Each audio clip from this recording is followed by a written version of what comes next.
the day. Clerk, first order. Order number 1, administration of oath. Order number 2, communication from the chair.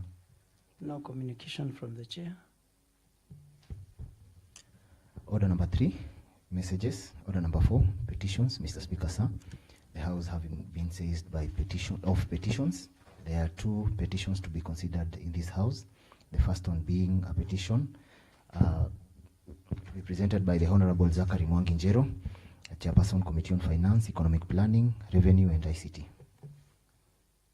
Honorable Zachary Mwangi-Njero,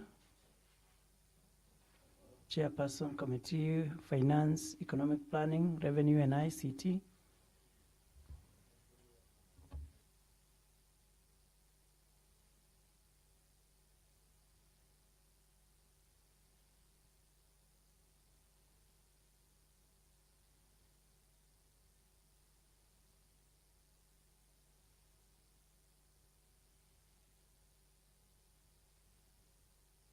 Okay. Honorable members, this was a duty for joint committee between the Committee on Finance and the Committee of Health. Any member of the 2 committees to brief the House on the progress on this petition? Honorable Peter Dhinji, proceed. Thank you, Mr. Speaker. I am from the head of the committee, and the report is a joint report, and I can just give the information. Mr. Speaker, the report on the petition to abolish post-mortem and mortuary charges for victims of rape and murder, including femicide. Mr. Speaker, the Committee, Finance, Economic Planning, ICT, and Revenue is in receipt of the petition to abolish post-mortem and mortuary charges for victims of rape and murder, including femicide, which was duly tabled on 3rd December 2025. Notably, the petition was committed to the Committee on Finance, Economic Planning, ICT, and Revenue Committee on Health Services for joint scrutiny and processing for House approval. Mr. Speaker, for the depth scrutiny and consideration, the Joint Committee requires to invite the petitioners as they analyze the impact of the waivers on the facility improvement. Financing, that is FIF, possible loopholes and would emerge from the waivers and the implementation of the same. Arising from the above, Mr. Speaker, the Joint Committee seeks 45 days to compile a comprehensive report for the consideration by the House and onward approval. Mr. Speaker, I'm grateful. Very well. The preliminary progress report is duly tabled. The leave sought is well explained and deserving, and so I grant it as sought. Chairperson, ensure the report is ready within the time requested. Next order. Under the same order, Mr. Speaker, there is a report to be tabled by the Honorable Joseph Kuriadu, the Chairperson, Committee on Sports, Youth Empowerment and Arts. Honorable Joseph Kuriadu, Honorable Lucy Kithinji, Vice Chair of the committee. Proceed. Thank you, Mr. Chair. I want to give a brief to this House the progress consideration of a petition by the Young Spikers volleyball team from Wajoi Ward regarding alleged diversion of funds. Honorable Speaker, pursuant to Standing Order 37 of the Constitution, Section 15 of the Public Petition Act and the Standing Orders of this Assembly, the Sectoral Committee of Youth, Sports and Innovation is seized of the petition submitted by the officials of the Young Spikers volleyball team, Wajoi Ward, dated 1st October 2025. The petition raises concerns regarding the alleged diversion and misappropriation of funds allocated to the team during the financial year 2024-2025. The petition, Mr. Speaker, specifically alleges that a sum of Kenya shillings 700,000 was officially allocated in the financial year 2024-2025 budget for the team registration, facilitation, and equipment. The number 2, Mr. Speaker, the funds were purportedly paid as an interest to a departmental sports officer for onward transmission. Number 3, Mr. Speaker, only Kenya shillings 130,000 was reportedly received by the team, with the balance allegedly irregularly shared among senior departmental staff. Efforts by the team, number 4, Mr. Speaker, efforts by the team to seek clarification or resolution for the departments has reportedly been unsuccessful. In the processing of the petition, the committee has acknowledged receipt of the same and via letter dated 10 February 2026 and referenced Nyandarua County Assembly 1-26 invited the petitioners to appear before it on 17 February 2026, that is next week, Mr. Speaker, to present their grievances and submit supporting documentations.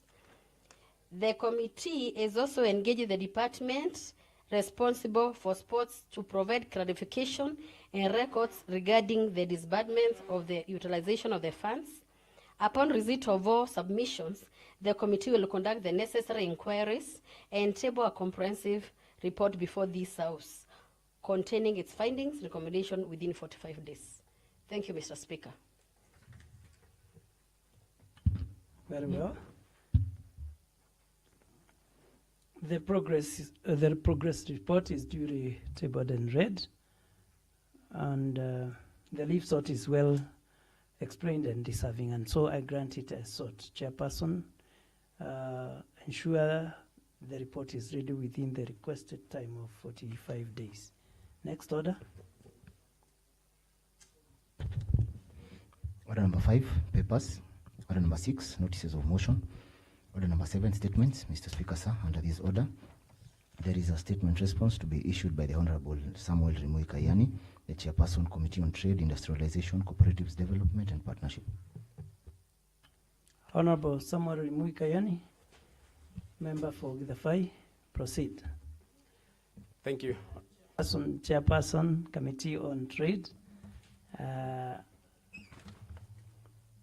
Chairperson, Committee on Trade, Industrialization, Cooperatives, Development and Partnership. Proceed.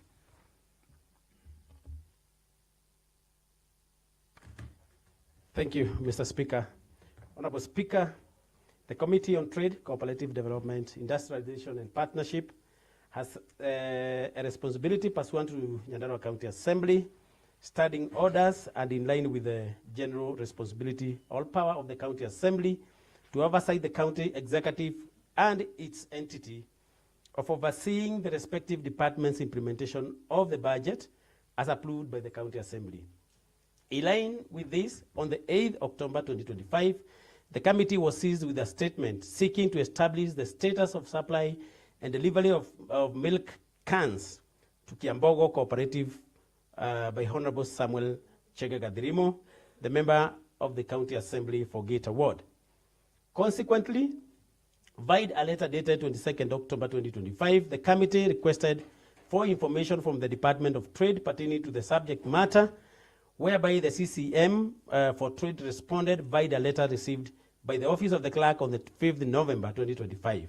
The committee, unsatisfied with the contents of the letter, sought for further information from the CCM for Finance, Economic Planning, ICT, and Revenue, via a letter dated 14th November 2025, who later responded through a letter received by the Office of the Clerk on the 1st December 2025. Honorable Speaker, the committee, having considered the information provided by the two departments of Trade, Cooperative Development, Trade and Industrialization and Partnership, and the Department of Finance, Economic Planning, ICT, and Revenue, concluded that the information provided was insufficient and resolved to invite the CCM for Trade for a consultative meeting scheduled for the 11th February 2025. Unfortunately, Honorable Speaker, on the material day, the CCM for Trade postponed the meeting, rendering the committee unable to discharge the subject matter. Mr. Speaker, sir, the committee, having scrutinized the response by the County Executive Committee members, resolved to indulge your attention to have the matter considered by the Committee on General Oversight, owing to the glaring lack of cooperation in submitting accurate and reliable information by the County Executive, also considering that 126 days have lapsed since the matter was committed. Honorable Speaker, sir, additionally, on the 21st October 2025, the committee was seized of another statement seeking the status of implementation of the Nyandarua County Trade Development and Investment Authority by Honorable Ednan Wabogo Kingori, the member of County Assembly for North Kinangop Ward. The committee requested for the aforementioned information from the CCM for Trade, who responded via a letter received by the Office of the Clerk on the 24th November 2025 and referenced NYA/TCI&P/ADM/24. The committee scrutinized the response and was rather dissatisfied with its content, prompting a request for a consultative meeting with the CCM for Trade that was meant to be held on the 11th February, which has not materialized. Honorable Speaker, the committee wishes to report that the information provided by the department on both matters is scanty, unsatisfactory, and the postponement of the subject meeting, which was to discuss both matters, only escalates the frustrations in dispensing the matters pending before the committee. Arising from the foregoing, and in consideration of the gravity of the matters herein, the committee requests the Committee on General Oversight to approach the following concerns.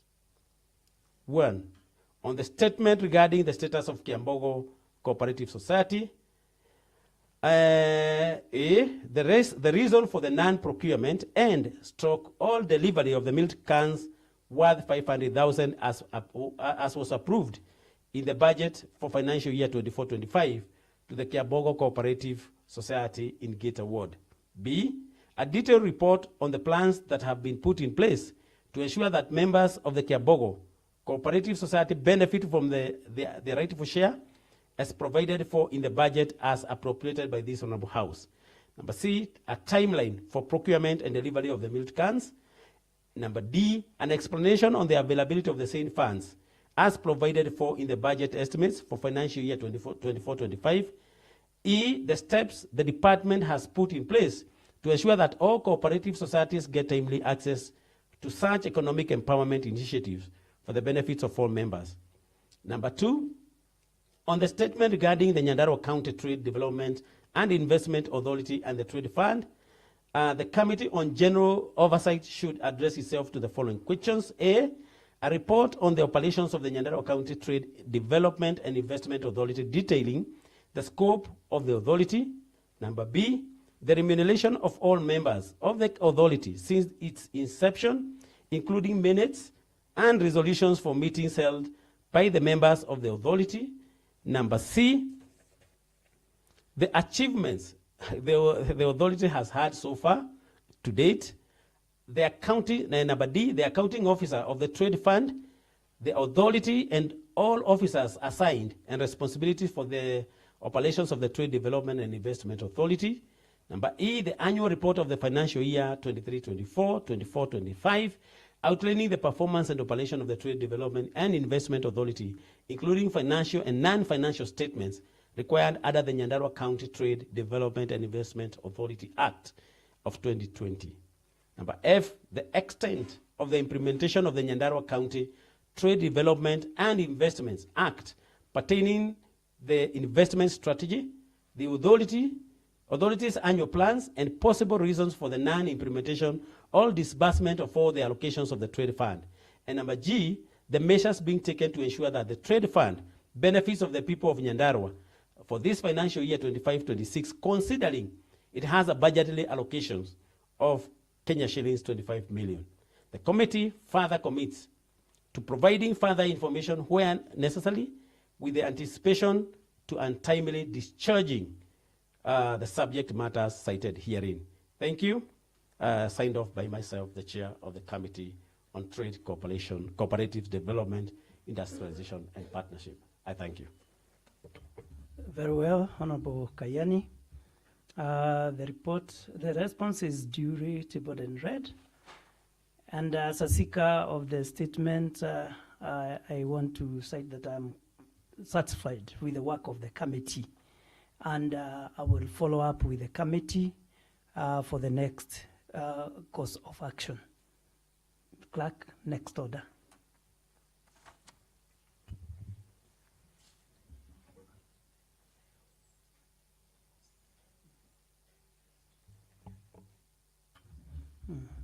Additionally, honorable members, as requested by the Committee on Trade, Industrialization and Partnership, on the Committee on General Oversight, the matter shall be taken up by House Business Committee for further action.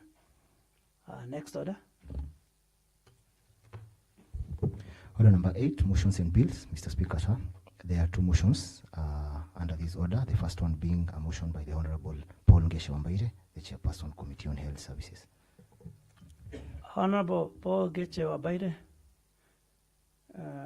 Chairperson, Committee on Health Services. Any delegation?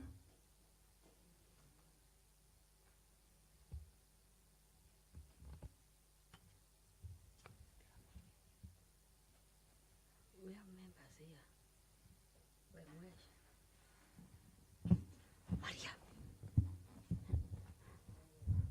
Maria. Wait. Order.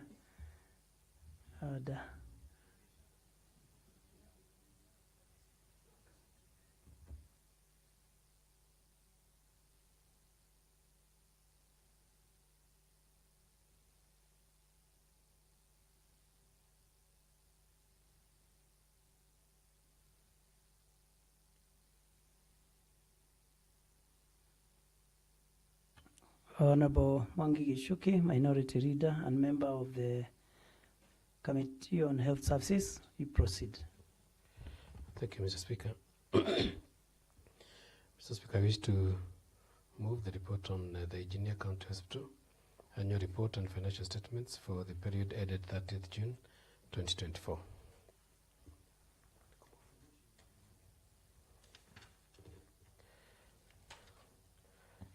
Mr. Speaker, of course, we remain grateful to the Office of the Speaker, which has facilitated us, and our Secretariat, who have made it possible for us to be able to proceed with this work. And Mr. Speaker, there are those items that we have relied upon in terms of the standing orders, and in terms of the documentation, in terms of the Public Finance Management Act, all regulatory references, which has enabled us to be able to do this report, which are all quoted within our report. But bottom line is that we were able to look at the content of the financial status of the Junior County Hospital, which was under the year of review, 30th June 2024. And this document was submitted in line with Section 166 of the Public Finance Management Act 2012 that provides quite a number of items all the way from number 1 to 5. Upon the tabling of the annual report and the financial statements of the Engineer County Hospital for the year ended 30th June 2024, the same were committed to the Committee on Health for consideration and reporting to this Honourable House. The committee scrutinized annual reports and financial statements for compliance with provisions of Section 166 of the PFMA Act 2012 as enumerated above and other provisions. Under Section 147 of the PFMA Act, It is provided that, subject to the Constitution, an accounting officer shall monitor, evaluate, and see the management of public finances, including all the items as laid under that. We are also relying on Section 149 of the PFMA Act 2012 that provides that an officer who is an accounting officer is accountable to the county assembly and ensures that the resources of the entity for which officer is designed are used in a way that is lawful and authorized, that is effective, efficient, and economical, and transparent. So most of these are the areas we were relying on. We are also relying on Section 153 of the PFMA Act, which also has responsibilities on the county accounting officer, and which are also stipulated. The regulations that 1A of the Public Finance and Market also, which has provided for specific issues that we were looking into this report. We also relied on Regulation 42(1) of the Public Finance Management Act, which also has provided quite a number of items between its A all the way to E. We were also relying on Regulation 51(1) of the Public Finance Management Act, County Government Regulations, that provides that public officers who holds any post involved in vote control degree, the management of public funds, and in particular, every officer who is delegated the power to expend or receive such funds shall... okay, it also puts quite a number of specific extracts on how we were relying on being able to do our observations. So, Mr. Speaker, I want to go straight to the observations. And our general observation during the review of the report under consideration, the committee made the following general observations and findings. 1, the abbreviations were well explained, thereby enhancing the report readability. Number 2, under hospital challenges, the challenges faced by the department are clearly outlined in the chairman's statement in the report, which include the hospital obligations to the Nest 360 partnership, scaling up of CCTV coverage across the entire hospital, highlight high and unsustainable overhead costs, particularly electricity and wages, inadequate physical infrastructure, lack of departmental automation, and predictable supply of health commodities leading to frequent stock outs, shortage of staff across all cadres. The meetings of the board, Mr. Speaker, maybe on these challenges, these are challenges almost cuts across most of our facilities that we are having. But we are encouraged because upon the introduction of FIF, it has now removed the burden of the administrators from all the time talking of challenges without addressing them, thinking that they're pushing them to another person.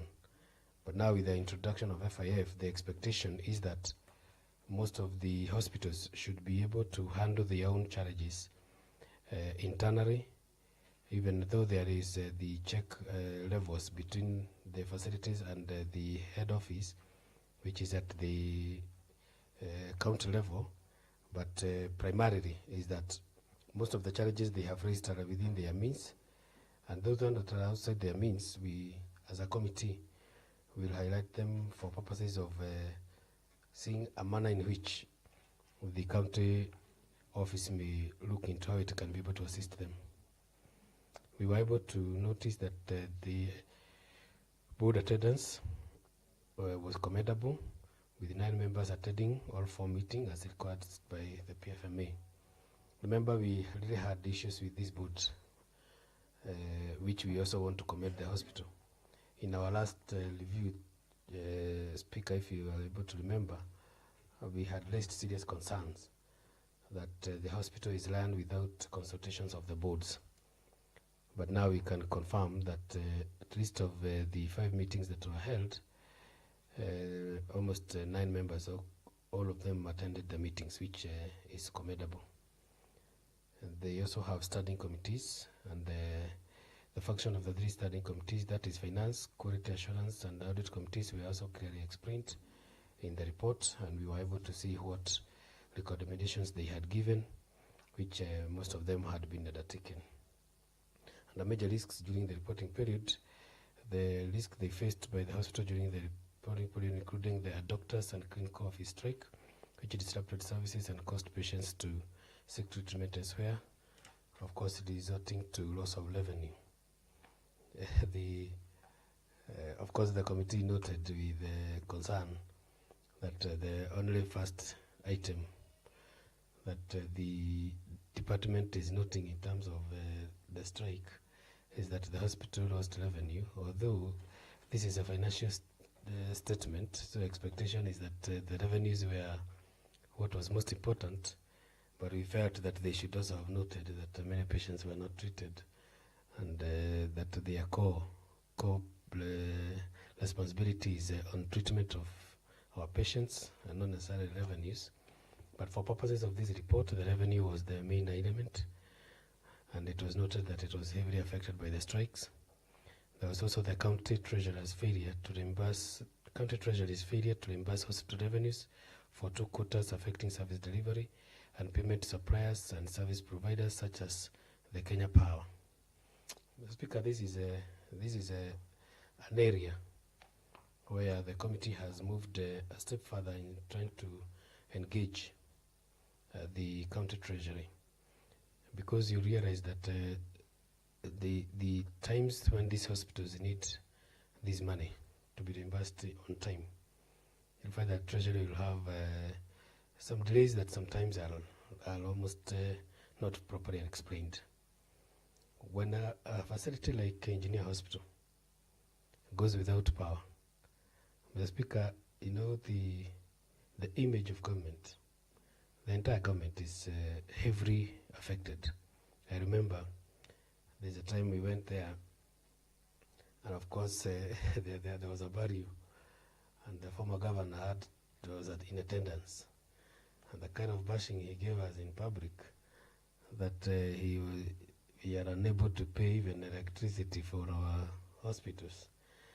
So we as a committee have taken up on this matter and agreed that people must take responsibility. In this case, the administration of the hospital, for us to establish who had occasioned the delay for that particular payment. Then there was external interference by private funeral service providers attempting to influence hospital operations. Mr. Speaker, this is one actually, I don't know whether I would call it funny. We had a significant tussle between the people who provide the services for funerals, the people who sell the coffins and all that, and then they almost want to create a group that almost is appearing like it is strong enough to even influence the decision of even how the funeral, what do you call it, the morgue, how the morgue is going to be run. But of course, as a committee, we did not agree to give them the backup they wanted, because we believe in separation of authority, and that the government actually has no role to play in between the service providers who are outside our facility, and we cannot control on where you buy your coffin, because the main tussle was that they want almost like the hospital facility itself to influence on who buys who coffin from whom. When you go and buy from one vendor, the other vendors think that it is the hospital which is influencing, which was not correct information, and we distanced ourselves with it, and it has since been resolved. Rising utility bills that increased quarterly, negatively impacting funds that could have supported development projects, and delays in reimbursement from NHIF, capitation and user-fee funding, posing operational risk for services requiring time refinancing. So, Speaker, especially on that, by that time it was NHIF. Right now we are talking of SHA. Of course, without discussing the people who are proponents of two-term here. I was reading the newspaper today. For those people who have the newspaper, page 2, is discussing the SHA and saying that we are moving into a far much bigger, dark, deep hole. Well, 166 billion, which is what is required to offset the needs of hospitals which have already given services, but which is not available. And actually the paper, although you cannot quote that newspaper substantively, it says that the hole becomes deeper every day. When you go to our hospital, Engineer Hospital, the last time I checked is that they had placed a request to be paid by SHA, about 1.8 something million. The only amount that the SHA is giving them is 345,000.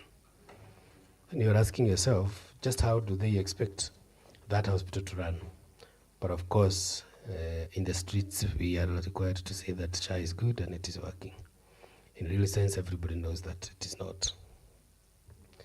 So there were very specific observations, that the findings that we made. Among them is that medical receivable waiver of 21,270.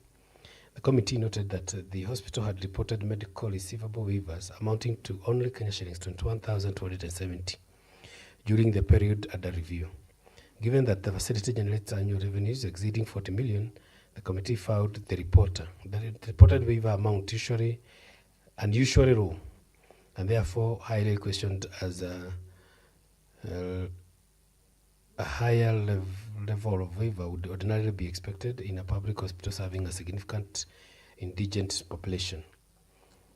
These raised concerns of possible underreporting.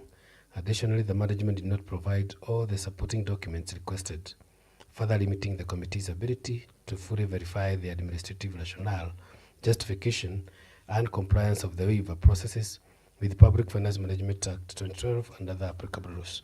Mr. Speaker, the main contention of this issue was waivers are the times when we go to ask the hospital that although you have treated this person, he or she is incapable of paying. So probably allow this person to go home. And mostly it happens in situations of death. So we just felt that the 21,000 was like it was a guessed figure, like it may not be actual. But what is important to note, and I want to say this especially on behalf of the members of the County Assembly, the management noted with a lot of concern that this nature of waivers, most of them are political. And they were actually noting that they are hurting the hospitals too much.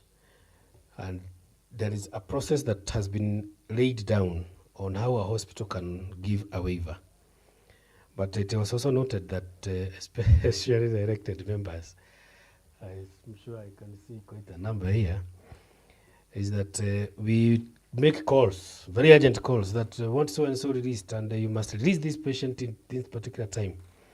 So they were also requesting the members of County Assembly, especially the elected ones, that it is us who have passed the law which says how a hospital can waive.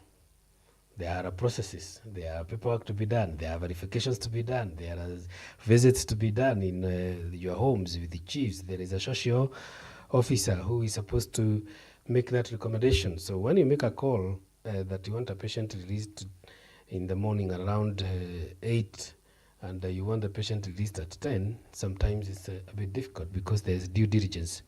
Like now, you'll note that we are feeling like this explanation was not correct because they are unable to provide to us the minutes showing that a social officer visited the person whom we want to waive from, that there is a recommendation by the area chief showing that this person is unable to pay, and then there is a physical visit to the home of the person you want to waive from.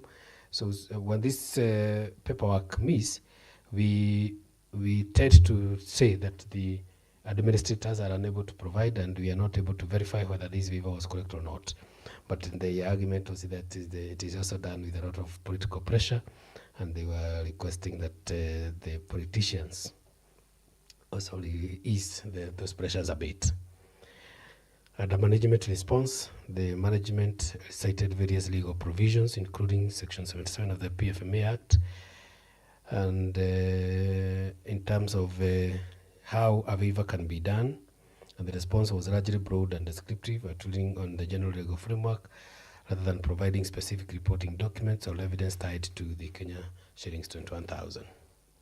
Mr. Speaker, the committee made the following findings. One, that unusually low waiver amount suggesting people under reporting. The committee filed the report medical receivable waiver of 21,270 to be disproportionately low for a hospital generating over Kenya shillings 40 million annually.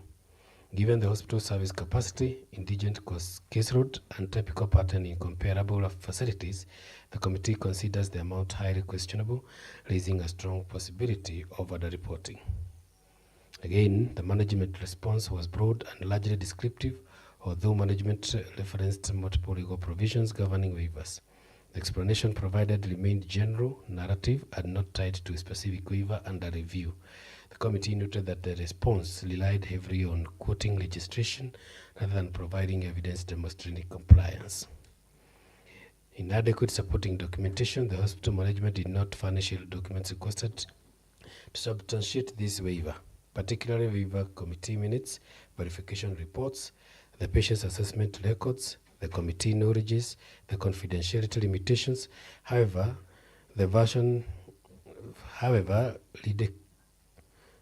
redacted versions or anonymized extracts could reasonably have been provided to allow verification without breaching data protection requirements. And then there was a lack of verifiable audit trail. The committee could not confirm the due diligence processes claimed, such as social worker assessments, consultations with the chiefs, or household verifications. I had indicated that line of thought. And then there was the issue of weak assurance on compliance with PFMA requirements in the absence of documentary evidence. The committee, of course, could not be able to ascertain whether the waiver was able to comply to Section 77. What did the committee recommend? The committee recommends that the medical superintendent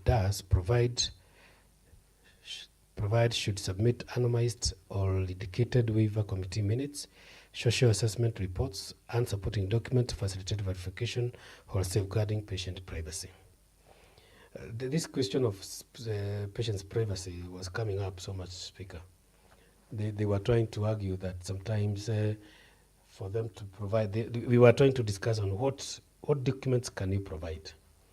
Of course, we went up to a point of asking them, are they doubting the capacity of the assembly to keep secrets? But they're also arguing that there is also guidelines that guide on how patients' information can be given. So when you are seeking a waiver, there are information that they thought they may not be able to give because they are also tied to other private confidential oaths which have they taken against the patient-doctor relationships. So that is the main contest that we had between them and what kind of information can you give. Then we again are asking the medical superintendent to strengthen the waiver reporting framework through implementation of a structured waiver reporting template, capturing the number of waiver applications received, approvals and rejections, amounts waiver per case, and justification summaries. Conduct an internal review of all waiver requests, pending cases, write-offs, and aged receivables to determine whether any amounts were omitted, misclassified, or formally captured. Strengthen the compliance with PFM and FIF requirements by ensuring that all waivers are supported by documented approvals, evidence of due diligence, proper entity of IFMIS/FIF registers, and timely reporting to the county treasury. On the contribution in kind from the government reports of Kenya shillings 167,880,206, the committee observes that the committee during the period under review, the hospital reported in kind contributions from the county government amounting to Kenya shillings 167,880,206, comprising salaries and wages of Kenya shillings 159,371,298 and pharmaceutical and non-pharmaceutical supplies valued at Kenya shillings 8,508,908. To verify these figures, the committee requested payroll records and other supporting documents for salaries and wages, as well as procurement documentation for the supply received.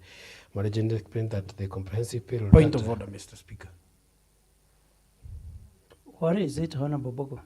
The House is not queried, Mr. Speaker. Confirm that we have the requisite quorum to proceed with the business. Mr. Speaker, Honorable Mbogo, with all due respect, is addressing you seated on his chair.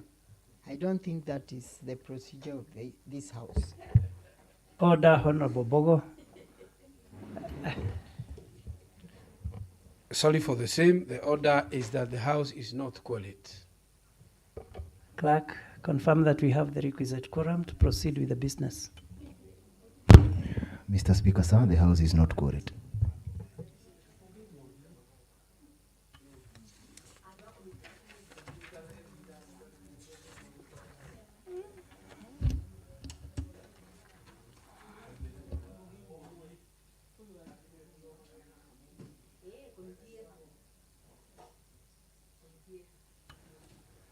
Honorable members, there being no quorum to proceed with the business, pursuant to Standing Order 36, I direct that the quorum bell be rung for 8 minutes or until such a time that quorum shall be achieved.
but it is very wrong, Mr. Speaker.